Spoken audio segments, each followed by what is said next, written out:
Olá, sejam bem-vindos ao tema 6. Nós vamos abordar aqui toda a abrangência do marketing. Muitas vezes as pessoas, e os profissionais têm uma visão muito limitada do marketing. Aqui nós vamos falar de toda a abrangência e a partir de agora nós iremos tratar dos pontos que envolvem o marketing estratégico.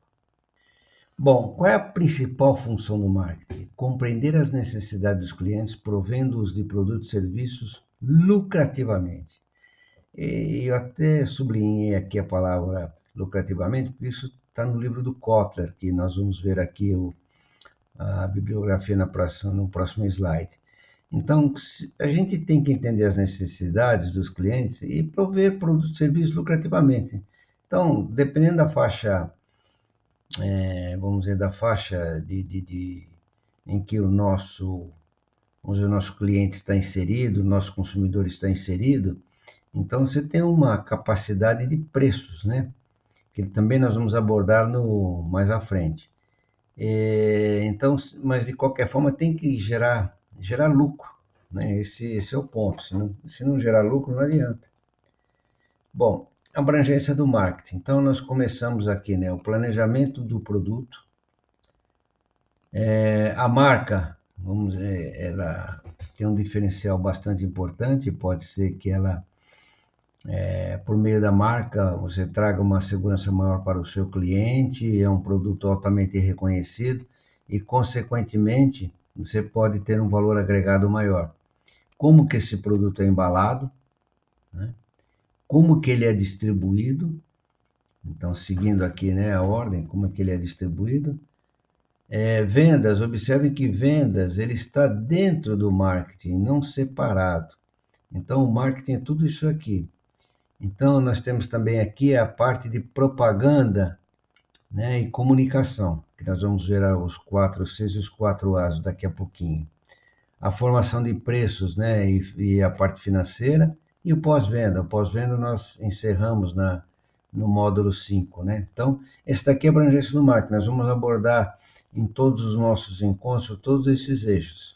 O pós-venda a gente abordou até vamos dizer assim, o tema 5, porque o cliente o melhor cliente é aquele que está dentro de casa, né? E quanto mais tempo permanecer melhor. E, aliás, essa é uma das funções do marketing também, fazer com que o ciclo de venda, o ciclo de permanência do cliente, ele seja muito grande dentro da organização. E, consequentemente, gerando fluxo de caixa. Como eu disse, as pessoas, quando conversam, falam muito do 4Ps, né? Mas a gente também tem que olhar os 4Cs, né? E também os 4As. Qual é a composição? Quando a gente fala de praça, público, consumidor, nós estamos falando de distribuição de produtos e ponto de venda. E o cliente, ele na realidade tem a decisão de compra por necessidade de satisfazer um desejo. Então, ele quando vai comprar, ele quer satisfazer uma necessidade ou quer satisfazer um desejo pessoal. Comprar alguma coisa, né, para fazer com que ele mate um desejo, né? Ou por necessidade básica, né? Então, ele compra por essas duas razões. Então, é isso daqui que nós, inclusive nos treinamentos de venda, nós damos, né? Quais são os fatores importantes para o cliente? Ou ele compra por um desejo ou por uma necessidade. E aí, importante, nos 4 As, que também está ligado, então, se a gente está falando do público e consumidor, a gente está falando do cliente, que tem a decisão de compra e necessidade de satisfazer um desejo, isto é importante, não é só chegar lá e fazer propaganda, vender o produto, não. Entender qual é a necessidade do cliente, né? E aí nós temos que entender todas as variáveis que afetam concorrentes, produtos e tecnologia. Então, se nós atuamos numa determinada praça ao público, nós temos um determinado cliente, né, que compra para satisfazer uma necessidade ou um desejo, e aí, dependendo do que for, afeta diretamente a margem. E entender todas as variáveis que afetam os concorrentes, os preços e tecnologia envolvida. Então, na realidade, não podemos só analisar o P, temos que analisar o C e o A. Quando nós falamos de produto, é o produto que oferecemos no mercado em função do público consumidor, como nós dissemos anteriormente, lucrativamente. O custo para o cliente não é somente o preço, mas o esforço do cliente em adquirir o produto. Então, se ele tem que se locomover, se ele tem que buscar, tem esse custo. Além de tempo, uma série de outros fatores, né, que ele abre mão para ir atrás do produto, né? E aqui,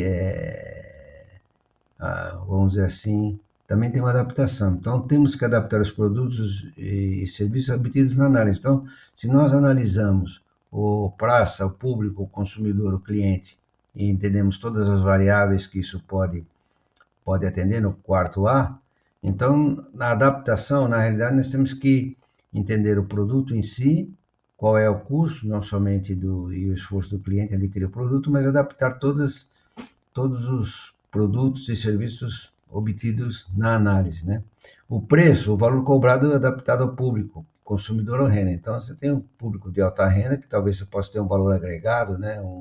Uma margem maior do que um público consumidor, vamos dizer assim, que tem uma limitação de renda, né? Conveniência, facilidade do cliente adquirir o produto. Nós vimos aí, principalmente, que isso surgiu muito na época da pandemia, né? Ou propriamente o delivery e a internet. Então, isso é uma conveniência, uma facilidade, né?